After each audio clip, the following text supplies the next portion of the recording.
I've been wanting to do this teezo touchdown review for a long time.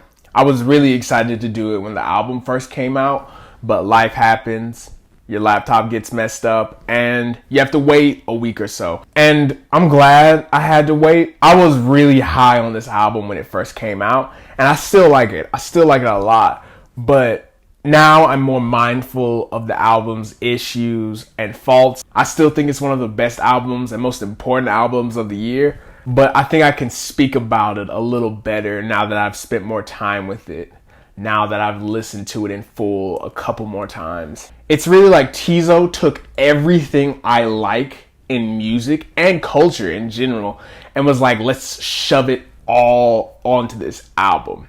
For those of you who are new here, this is I'm not adept enough at talking about music, at critiquing music, to consider myself a quote-unquote music critic. This is just me sharing a very broad, very general opinion.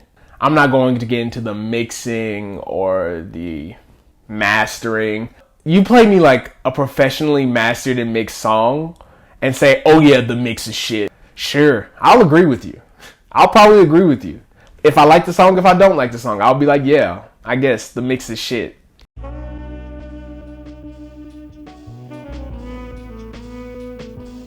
I'm not gonna front like I was a teezo touchdown fan before 2020.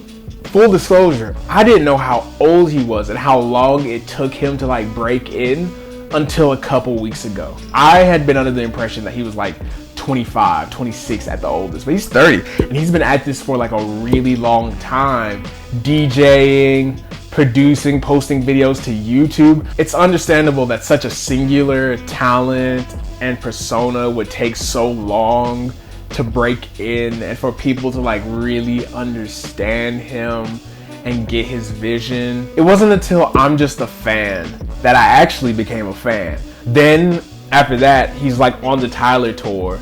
I made a video about it. I really would recommend like seeing teezo touchdown live. I would go to the Travis Scott show just to see teezo touchdown and then leave. Nah, I'm playing. And ever since I became a fan of his, he's been on this run where he's just like knocking features out of the park. Now he's taking pictures with Drake.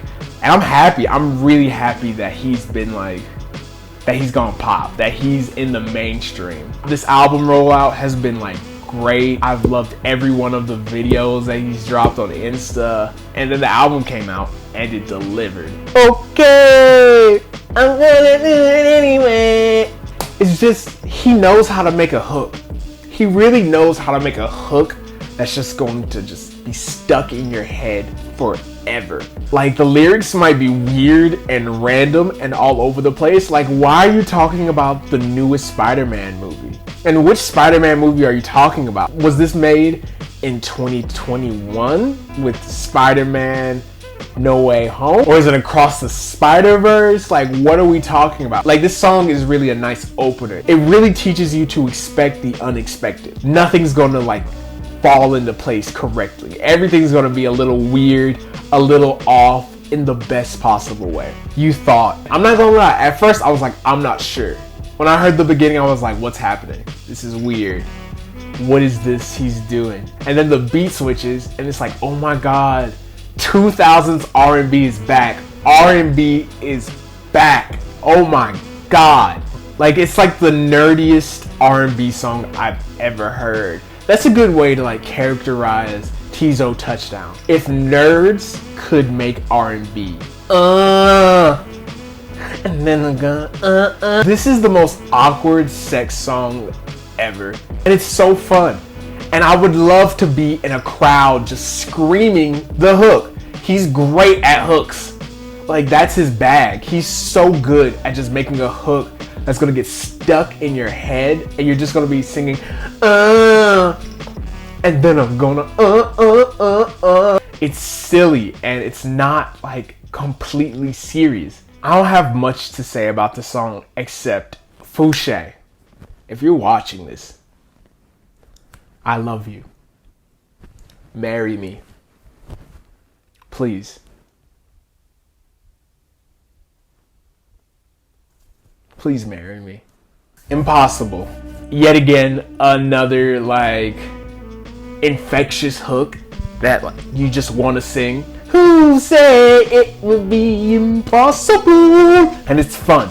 Don't think too hard about it. Oh god, what is the next song? For the most of the album, he's been on this like rock tip, and out of nowhere, he's like, let's bring in funk. He was like, let's bring in like Sly and the Family Stone, Parliament, and he pulls it off so well.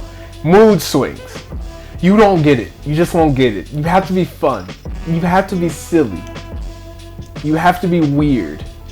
You have to be a little off-putting to get this song. I get this song. I got it immediately. I totally got it. I got what he was going for. I get it, because I'm a silly Billy. I'm a silly boy. I'm a little freak. I'm a little weirdo.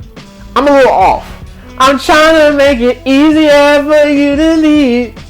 I'm trying to make it easier for you to see. We're gonna look up and he's gonna be like T-Pain.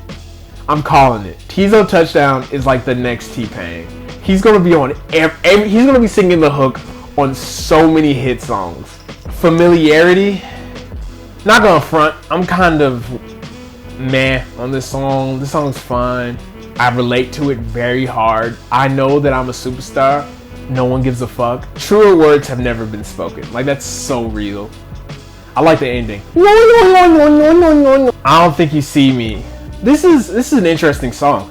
All these songs are like really like fun, and they're like antic, ADHD ass songs. And then this one feels very like it feels like it was written by a 30-year-old. Like, it feels like a 30-year-old actually wrote it. Daddy Mama Drama. This song is like really melodramatic, and like, well, the entire album is melodramatic, but this one's particularly like melodramatic with the guitars and the screaming and the story about his parents. It's very dramatic and intense, just like Teezo Touchdown. Nune. I'd play all of these songs at a party, but this song I'd play at the function. It's such a nice vibe. It's chill. It has a nice groove to it. It's criminally short. And another hook that just goes crazy.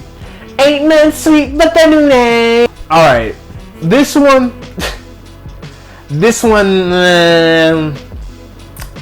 the original was better. It was really working for me. And then the EDM kicked in. And I get it. You gotta end the album with like a big flourish, with a big explosion, with like a celebration. But it just was so jarring. It was so completely out of nowhere. Conclusion. I'm really happy for Teezo. I'm happy that after years and years of grinding, he's finally getting recognized. And I really think that's so important. I think it's so important that Teezo Touchdown is pop now.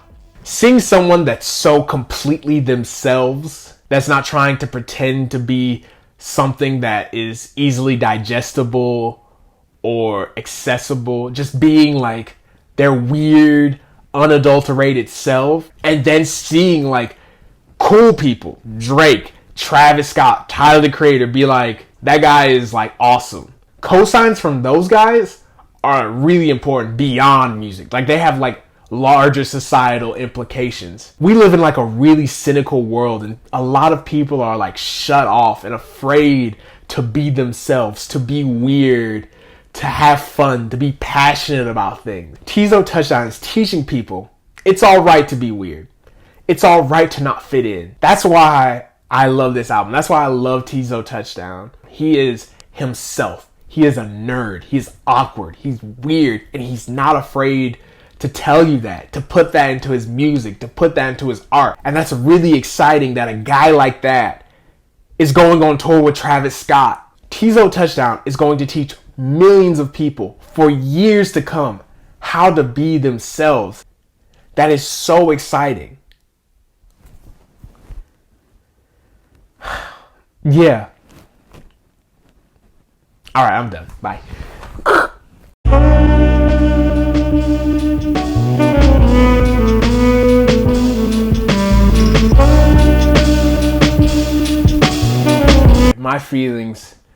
My feelings are impossible to control. I can't hold it in anymore. I love you, Fouché.